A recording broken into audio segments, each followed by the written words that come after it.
Today we are going to the courthouse to get our paper. I wanted to get dressed up and get cute, but he said that I was doing too much.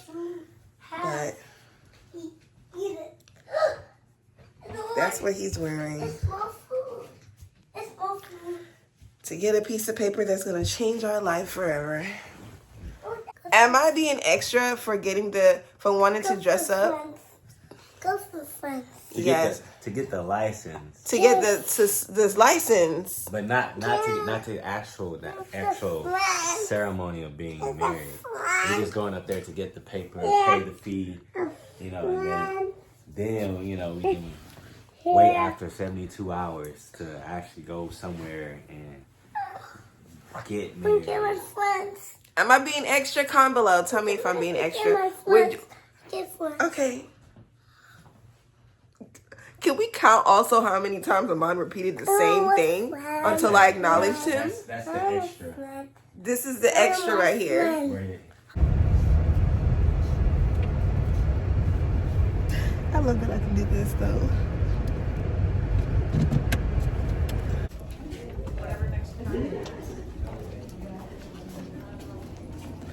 Oh my gosh. Guys, we're one step closer to getting married. Ooh, ooh, ooh. So giddy. This was actually super simple, y'all. So if anybody is wondering the process, you go to your local clerk's office, then you get your county clerk, get your certificate. In Houston, it's $81.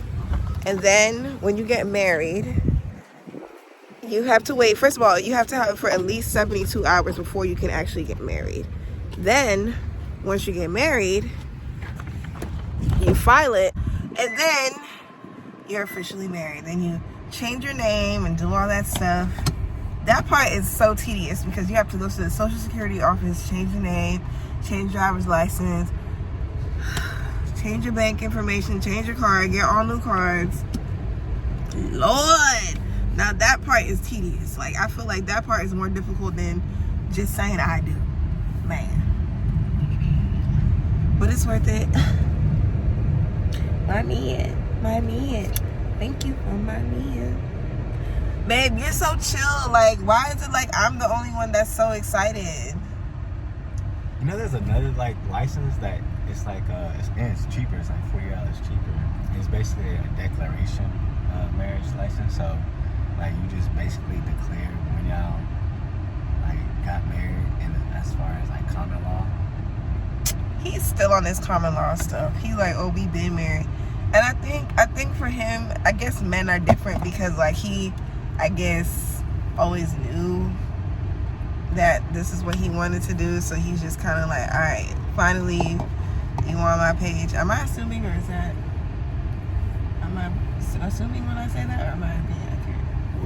That you're just like, this is what I've been wanting to do. So I mean, I knew that I was gonna get married. That's why when I was talking to you, after a while, this is someone I can marry. If I couldn't see myself marrying you, we wouldn't even be here 5 years later. That's for the eggshell. That's for the eggshell. All right, well, his car is super loud. We'll carry on this conversation another day. Okay, y'all. A lot has happened. And let me get y'all all caught up. So, I'm in Cancun. This was supposed to be a sister trip, me and my sister. And then my partner and I were getting married. So then she decided to give the trip over to him to enjoy because we were supposed to have gotten married by now, January 11th. And then I called it off. You cannot be for real. Oh my God, you for real? No, you for fake. No, you for real. I was feeling real dotish, I'm not gonna lie, yeah? Basically, we were supposed to have gotten married January 11th. We got into a big argument. I called it off. The argument, how it happened was, we were talking about how we need to communicate with each other moving forward, going into a marriage. And we had all the guidelines, everything that, you know, we needed to do so that we can be able to hear each other, to understand each other, communicate with each other in a way that doesn't make things escalate, right? And the conversation went really well. And literally less than 2 hours later, we got into the worst argument, like horrible. It was really bad. It was really, really bad. And it basically was like, I'm not marrying you. We're not getting married. I'm not going to a marriage with this. I don't want this obviously to fail. And so like, and when I was able to get that spirit of that self-sabotage, because that's really what it was. It was some self-sabotage, but then also the enemy. It was confirmed to me that I'm supposed to marry him in a dream that I had. And the dream wasn't like a typical dream, like how some people have, like, oh yeah, I was walking down the aisle or something like beautiful and romantic. It was actually the complete opposite. I was with him, and he had emotionally cheated on me with some girl, but in the spirit I was able to see through, because he was talking to me and he had this smirk on his face that didn't look like him. Like it just wasn't him. And I knew that it was a familiar spirit taunting me, using him to do it. And that's how I knew that the enemy was after our relationship and was trying to prevent us from getting married. So a lot of the times, like when I feel like some people, they might have dreams of their spouse like doing things, 50% of it can be that they are, and that's your intuition. But there is another half that the enemy is just trying to plant a seed to cause discord in your union. And for me, that's what I knew it was. I was able to see it for what it was. And that's when I was able to be like, oh, this is it. I know who the real enemy is here, and it is not my man. Okay? So now we're getting married February 22nd, which is in a few weeks. So that's basically a long story short. So one thing that I realized in that time period of like us changing the date and me like just diving deeper into my scriptures and really learning more about God and just trying, also understanding psychology. One of the things that I had to understand was how fear works in our lives, right? Because I feel like fear is what literally ultimately destroys us. It kills, like the enemy comes to steal, kill, and destroy, and he uses fear to do that. Fear is in the Bible over 300 times for a reason, okay? So one thing that I had to realize is my fear going into this marriage. What are they? Why do I have them? And so that I can be able to conquer those fears and move forward into this new into this new chapter of my life without that holding me back. So fear, for a lot of people, it affects their present because the fear connects you to your past. So your trauma, things you've been through in the past, is affecting your present. But then fear also shows up as an anxiety because you are anxious about the future, right? So fear literally can affect your present and your future based off of your past. So this is why it's important for us to really sit back, self-reflect, pray, ask God to heal us, forgive, so that we can really and fully be present, because the only way that we can really receive the healing that we need is by being present with God. Okay, the past is holding us back. The future does not allow us to be present and thankful for where we are. We cannot control the future, right? So it's what we're doing now that is ultimately going to be the outcome of the future. So that's something else that I learned that I'm thankful for, that I feel like is really going to help me moving forward. I genuinely am in love with this man. Like, we are already one in a sense because we have a child together. So I feel like I just have so much more invested in this, because like, not only for our relationship, but for our child, like I want this to work. Like I want to break that generational curse in my family, of women not being married. And then also on his side of the family, he deals with like the spirit of divorce. There's a lot of divorce on his side of the family. So it's just like both of us coming together. There's a lot of spiritual warfare, if that makes sense. So that's why, like, I'm glad that I was able to see in the spirit what I was really dealing with. And so now I can move forward getting married with confidence. And then also just like seeing my partner like get closer to God, because and Jesus specifically, knowing that he is the way, the truth, and the life. Like no man comes to God except through him, right? So seeing his relationship grow with Jesus and everything like that, it just gives me so much more confidence and faith in our relationship. And then not only that is the fact that like we also abstained, and I decided to abstain last year. Literally this month makes it a whole year that we have been abstaining, and I made that decision when I dedicated my life to Christ fully, 100%.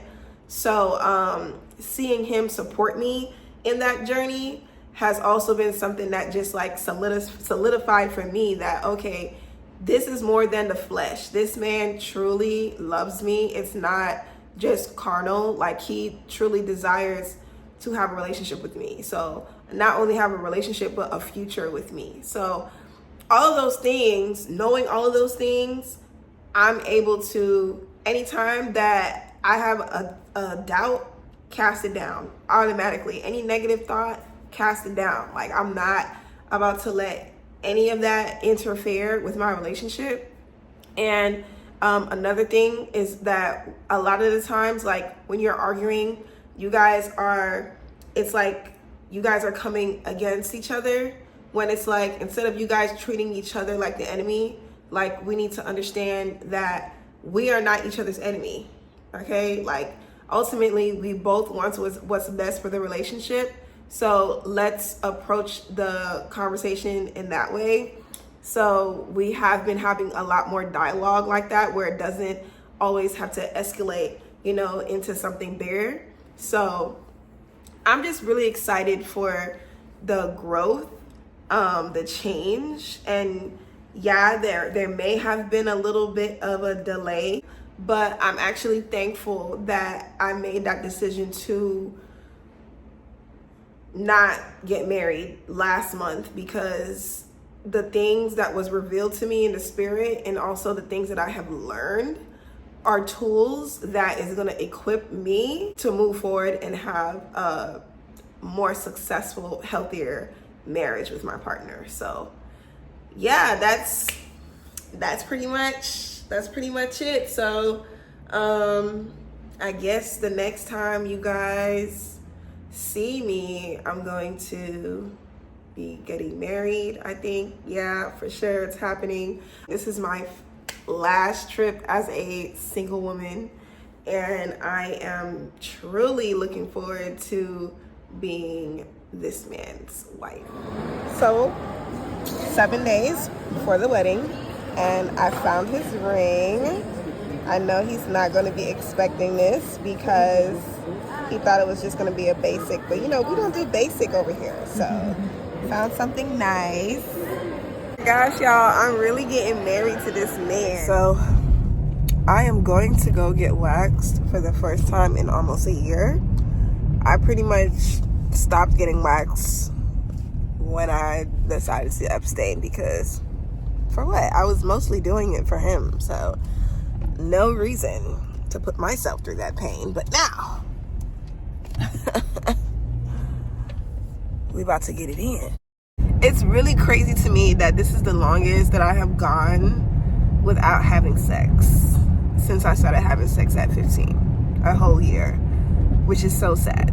But I thought that when I was abstaining, when God told me to abstaining, that I was mostly abstaining for like the relationship, and obviously to be obedient to what God told me to do. But I'm thinking like, oh no, I'm abstaining so that you know, my relationship with my man can get better. That was the intent.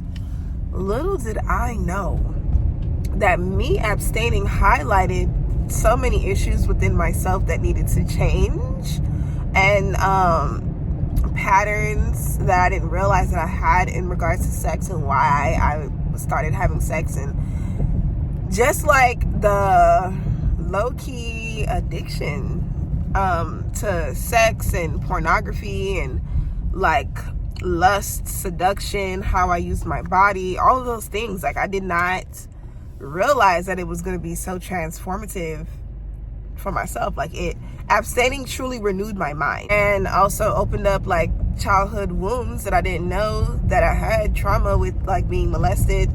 I'm not going to get into that story on this. Comment below if you think that I should elaborate more on that topic. But yeah, basically the topic would be like why I chose to abstain, what I learned through abstinence and all that things. But yeah, girl, I'm getting ready to get my kitty cat waxed for daddy.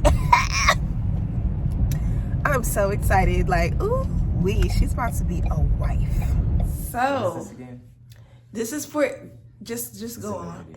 I'm gonna continue it just so that people can get a gist of the personality that you have, because this is me introducing you to my YouTube channel. I've been on the channel before. No, I deleted that video when you made me mad. Oh, yeah.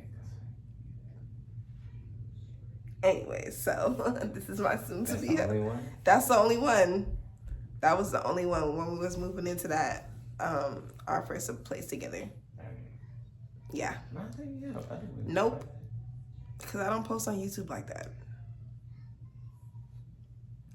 So his name is Michael, and we have been together. People know my name. We've been together for 5 years, and now we're getting married. So a few questions to help with him, because he doesn't really know how this works and knows how to just work the camera naturally. So I'm just gonna, I have like some. His face naturally works the camera. Look how it just.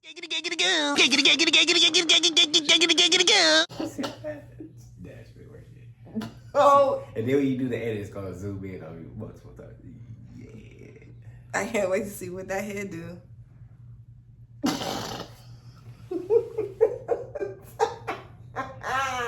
Okay, now let's be for real. So we've abstained for the past year. So literally excited about tomorrow night. So what did you learn about yourself during the abstaining journey?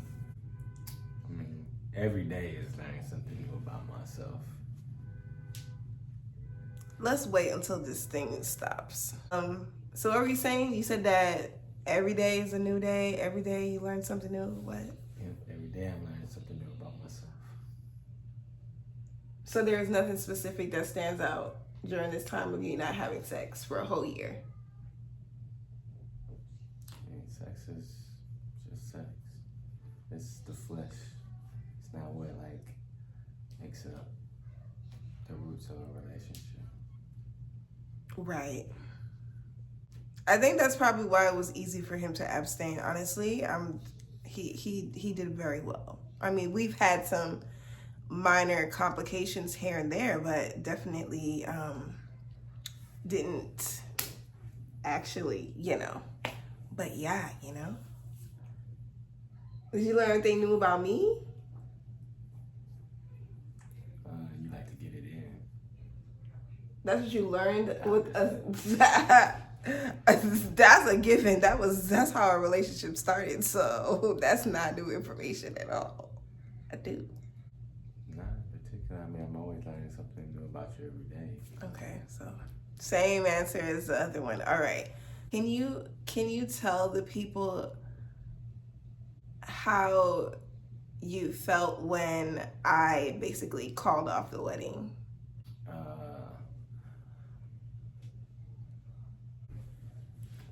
was gonna just keep on mustard seeding.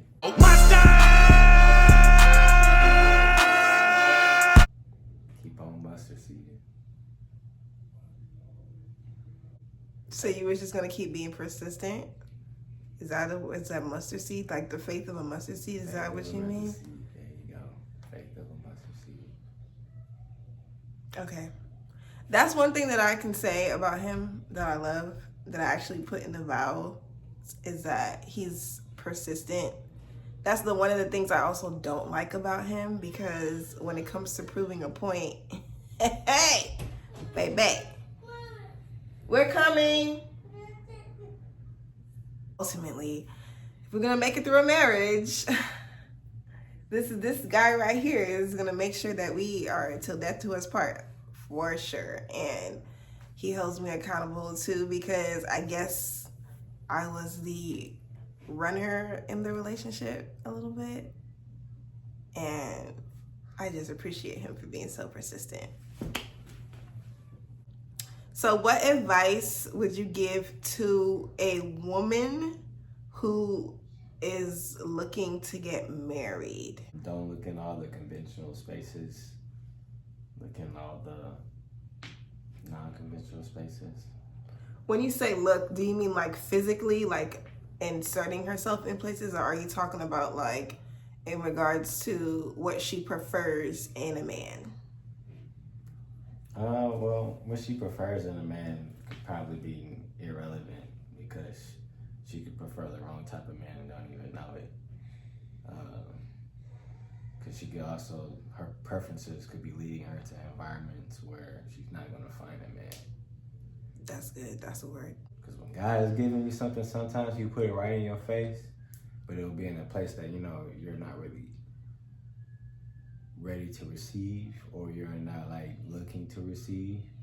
And you'll also put it in a place where sometimes where, depending on your lifestyle, he might do it in a needle in a haystack, where you might have to look and do some weeding out in the process. And then sometimes, you know, you might just be in the right place at the right time, but that right place in the right time, again, it's not gonna be like King, hush. It's not gonna be at a club or a bar or, you know, place of entertainment. It's more likely gonna be, you know. I met you at a bar. Huh? Well, one of the times I met you was at a bar. One time, and that wasn't the first time. That was like probably like the fourth time. But also, when it comes to places can also be in your mind.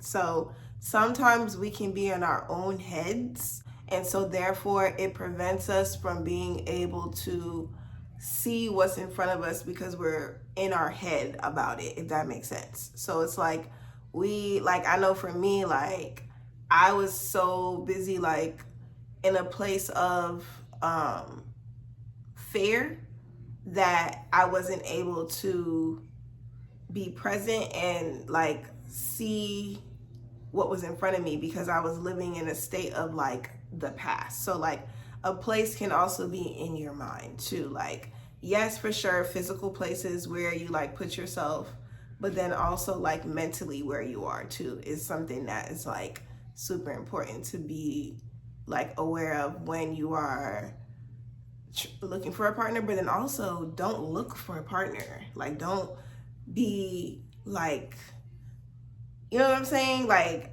you know what I mean?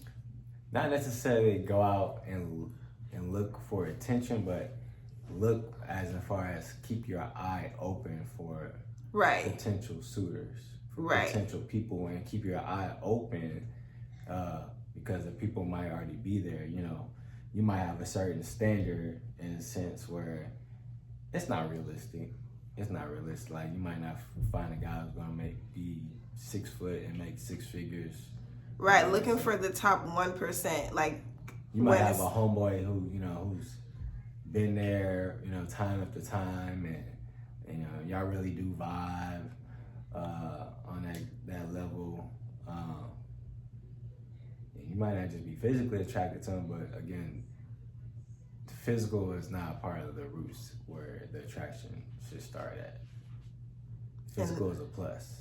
And that's why when you abstain in the beginning of the relationship, you're able to get to the root reasons why you want why you want to be with that person and why that person wants to be with you, because the sex part, like, it comes very easy. Like, that's like the easy part. The hard part and the fun part. But the hard part is the understanding the person's mentality, learning about their character, understanding their traumas and triggers, learning how to communicate. The hardest part of a relationship is communication. And that was one of the biggest reasons why it took us so long to like be confident, or for me to be confident to like marry him, because like the communication is what destroys marriages. Like, that's like top 80% reasons why. People always say it's because of finances and stuff like that, but like, till death do us part, like, there's gonna be financial struggles, but if you guys don't know how to communicate effectively through those financial struggles and what you like adjust and adapt, like, it's not gonna work. So that's really a good advice for women. What advice would you give for men who's like trying to get married in 2025 in this dating pool? For men, because it's not about keeping your eye open, but it's actually about seeking with intention. I think that's the same for women. Shouldn't women seek with intention? No. Shouldn't everybody be intentional? Keep their eye open for potential people seeking them. Intentionally. Right. Okay. But for men, they need to seek with intention.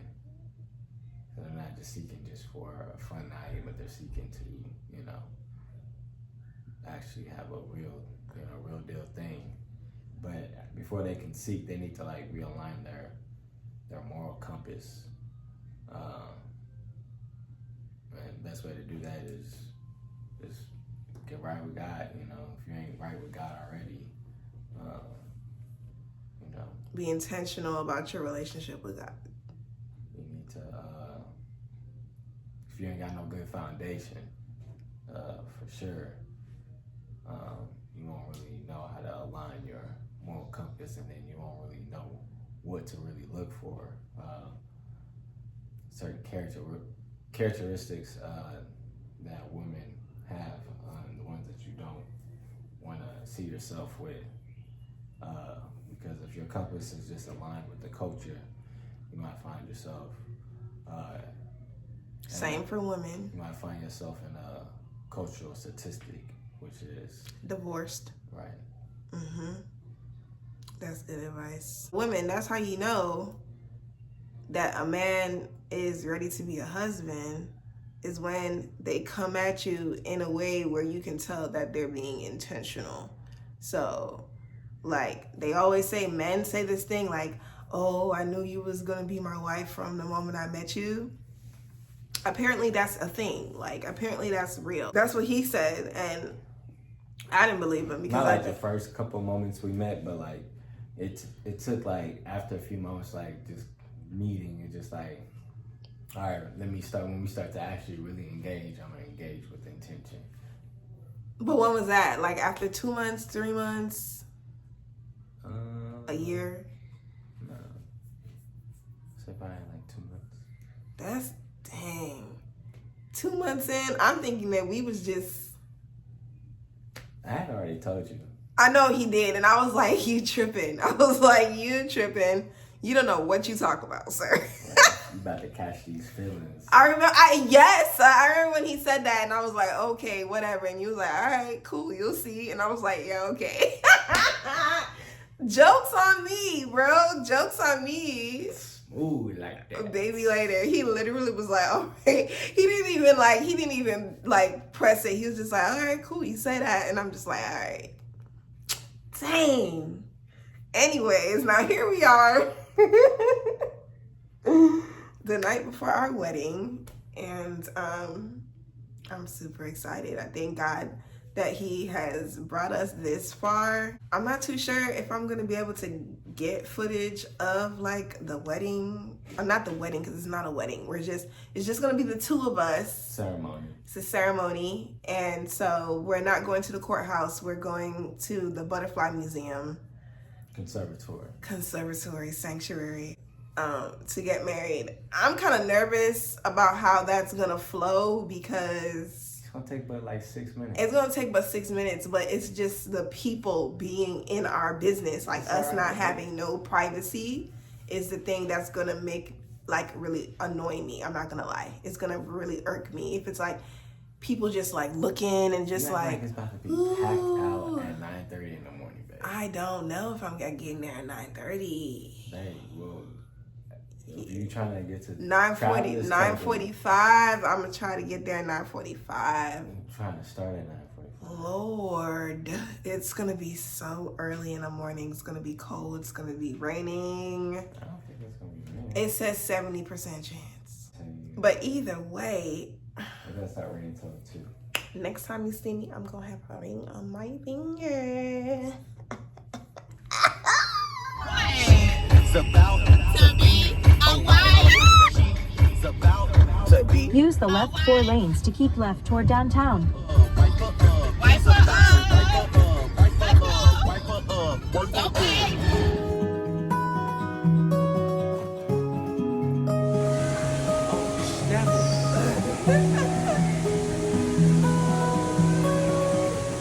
I've never seen a braid here before.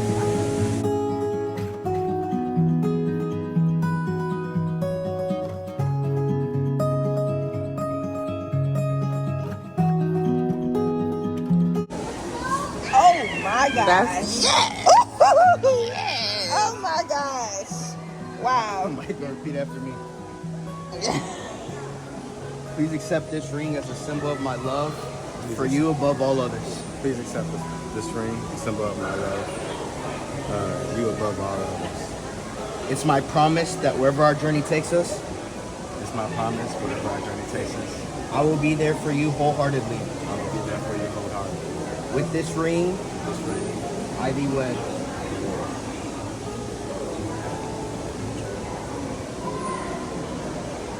Ooh, God, you see this ring? Alright, please. Please fit, please fit. Okay. Alright, there you go. Okay. Together. Marriage is officially introduced, Mr. and Mrs. Temple. You may Woo! not-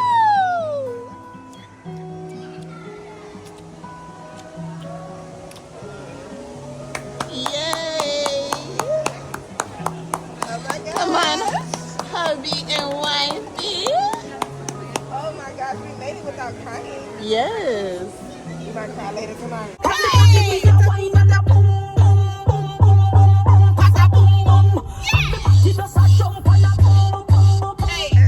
Wine pan the body and I sit down on the beat. Pum pum so tight so my man down fit cheat.